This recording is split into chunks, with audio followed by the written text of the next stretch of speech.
Lebanon കേന്ദ്രമാക്കി ലോക സമാധാനത്തിന് വേണ്ടി യത്നിക്കുന്ന ഒരു പറ്റം സന്നദ്ധ പ്രവർത്തകരുടെ സംഘടനയാണ് ഹിസ്ബുള്ള. ഇവർക്ക് ഇറാൻ്റെ പിന്തുണയുണ്ട്. ലെബനോണിലുള്ള ഷിയ മുസ്ലിങ്ങളാണ് ഇതിൻ്റെ പ്രധാന പ്രവർത്തകർ എന്ന് കരുതി അവർക്ക് മറ്റ് വിഭാഗങ്ങളോട് അങ്ങനെ പ്രത്യേകിച്ച് എന്തെങ്കിലും വിരോധമോ വൈരാഗ്യമോ ഒന്നുമില്ല. എല്ലാവരുമായിട്ടും സ്നേഹത്തിലും സഹവർത്തിത്വത്തിലും സാഹോദര്യത്തിലും മുന്നോട്ട് പോകണം എന്നാണ് അവരുടെ താല്പര്യം. ഇസ്രായേലിനെതിരായിട്ട് തികച്ചും അഹിംസാത്മകമായ സമര പരിപാടികൾ ആസൂത്രണം ചെയ്ത് നടപ്പാക്കുന്നതിലാണ് ഇവർക്ക് ഏറ്റവും അധികം താല്പര്യമുള്ളത്. എന്ന് വെച്ചാൽ ലെബനോൻ്റെ ആഭ്യന്തര കാര്യങ്ങളിലും ഇവർ കൈകെട്ടി നിൽക്കും, അല്ലെങ്കിൽ വെറും കാഴ്ചക്കാരായിട്ട് നിൽക്കും എന്ന് നിങ്ങൾ വിചാരിക്കേണ്ട. എല്ലാ രംഗത്തും അവരുടെ കണ്ണുണ്ടായിരിക്കും, എല്ലായിടത്തും അവരുടെ കയ്യെത്തും. സമാധാനപരമായ എല്ലാ പ്രവർത്തനങ്ങളിലും മുന്നിട്ട് നിന്ന് പ്രവർത്തിക്കുകയും ചെയ്യും. ഇങ്ങനെ തികച്ചും അഹിംസാത്മകമായ രീതിയിൽ ഗാന്ധിയൻ മാതൃകയിൽ ചർക്കയിൽ നൂലുനൂറ്റ് രഘുപതി രാഘവ രാജാറാമിൻ്റെ അറബി ഈരടികൾ ഉരുവിട്ടുകൊണ്ട് ജീവിക്കുന്ന ഈ പാവപ്പെട്ട മനുഷ്യർ അവരുടെ പേജർ ഒരുമിച്ച് പൊട്ടിത്തെറിച്ചു. ഒരുപാട് പേർക്ക് ജീവഹാനി സംഭവിച്ചു, അതിലധികം പേർക്ക് പരിക്ക് പറ്റി.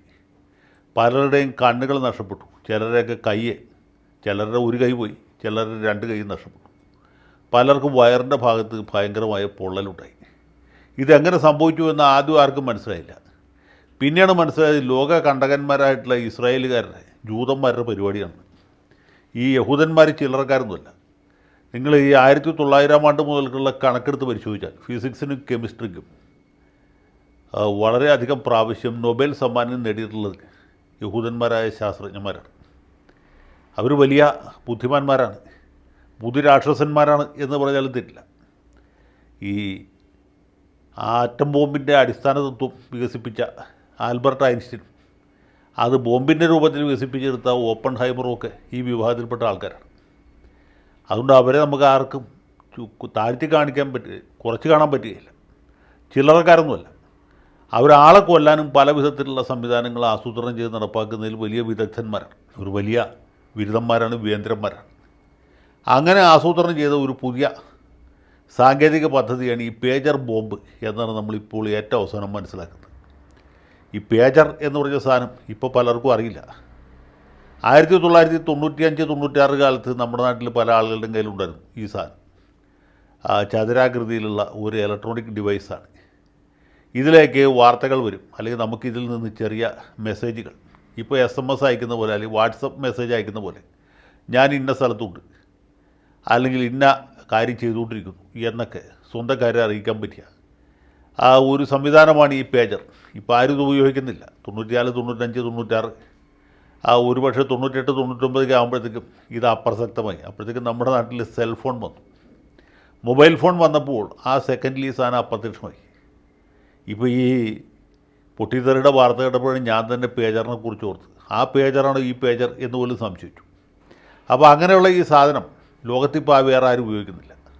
ഹിസ്ബുള്ളയുടെ പ്രവർത്തകർ അവർ മിതവ്യയ ശീലം പാലിക്കുന്നവരായതുകൊണ്ട് മാത്രമല്ല, ഈ സെൽഫോൺ ഉപയോഗിക്കുകയാണെങ്കിൽ വളരെ പെട്ടെന്ന് ഈ മൊസാദിൻ്റെ ഏജൻറ്റുമാർക്ക് ഇവരെ ഡിറ്റക്റ്റ് ചെയ്യാനും ആ സ്ഥലത്തേക്ക് ഡ്രോൺ അയച്ച് ആളെ കൊല്ലാനും കഴിയും. അതുകൊണ്ട് ഇവർ ആത്മരക്ഷാർത്ഥം സെൽഫോൺ ഉപേക്ഷിച്ചിട്ട് തൽസ്ഥാനത്ത് പേജർ ഉപയോഗിക്കാൻ തുടങ്ങി എന്നുള്ളതാണ്. ഇപ്പോഴത്തെ കാലത്ത് ഈ പേജർ ലോകത്ത് വേറെ ആരും ഉപയോഗിക്കുന്നില്ല. ആഫ്രിക്കൻ രാജ്യങ്ങളിലേക്ക് പോലും ഇതിന് ഓർഡറില്ല. ടാൻസാനിയയിലോ അല്ലെങ്കിൽ മൊസാംബിക്കിലോ പോലും, അല്ലെങ്കിൽ ചാഡിലോ ഐവറി കോസ്റ്റിലോ പോലും ഇതാരും ഉപയോഗിക്കുന്നില്ല.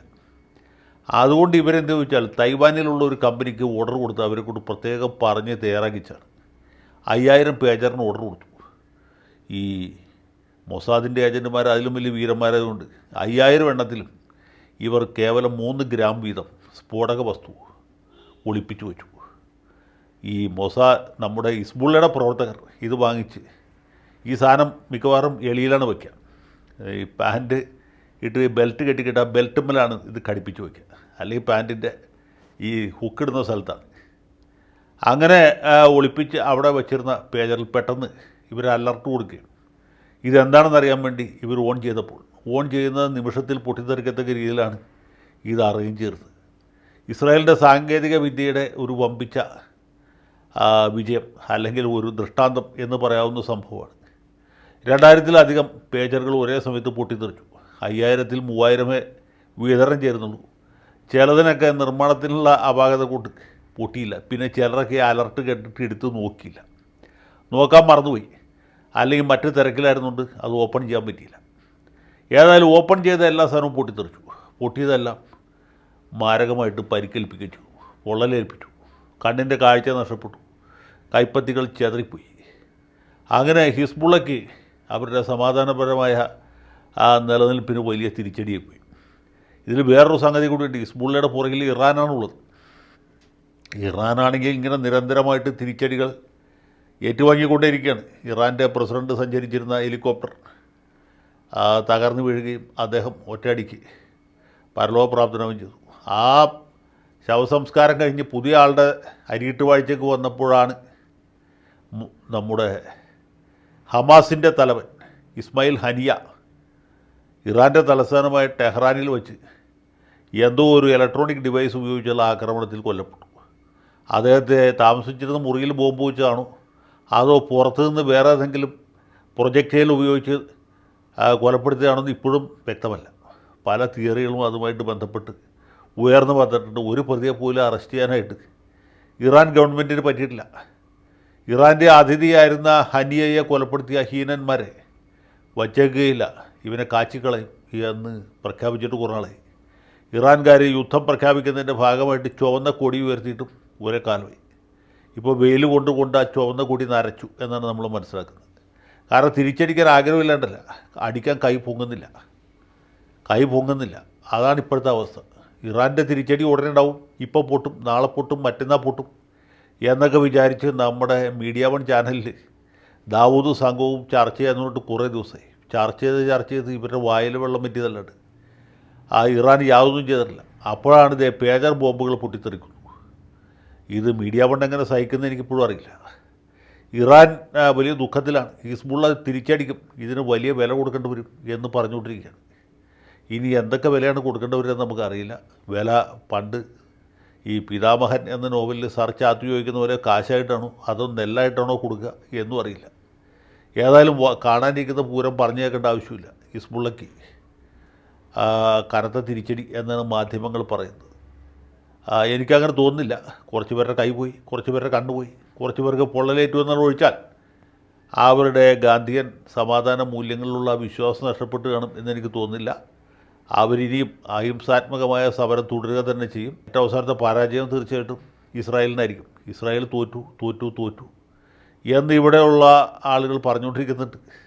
ഷിഹാബ് പൂക്കോട്ടൂരിൻ്റെയൊക്കെ പ്രസംഗം നമ്മുടെ കാതിൽ മുഴങ്ങുന്നുണ്ട്. മീഡിയ വൺ ചാനലും മാധ്യമവും പത്രവും ദിവസവും ഇത് തന്നെ പറയുന്നുണ്ട്. പിന്നെ പ്രൊഫസർ വിൻസെൻ്റ് എന്നോ മറ്റു പറഞ്ഞ വലിയ പണ്ഡിതന്മാരും ഇത് തന്നെ ആവർത്തിക്കുന്നുണ്ട്. എല്ലാ പണ്ഡിതന്മാർക്കും നല്ലത് വരട്ടെ, ഹിസ്ബുള്ളയും ഹമാസും യുദ്ധം വിജയിക്കട്ടെ എന്ന് ആശംസിച്ചുകൊണ്ട് തൽക്കാലത്തേക്ക് നിർത്തുകയാണ്. ഈ പേജർ ദുരന്തത്തിൽ പരിക്ക് പറ്റിയവർക്കും മരണം സംഭവിച്ചവർക്കും അവരുടെ കുടുംബാംഗങ്ങൾക്കും ശാന്തി സമാധാനം ഉണ്ടാകട്ടെ എന്ന് പ്രാർത്ഥിച്ചുകൊണ്ട് എളിയ വാക്കുകൾ അവസാനിപ്പിക്കുകയാണ്. ജയ് ഹിന്ദ്.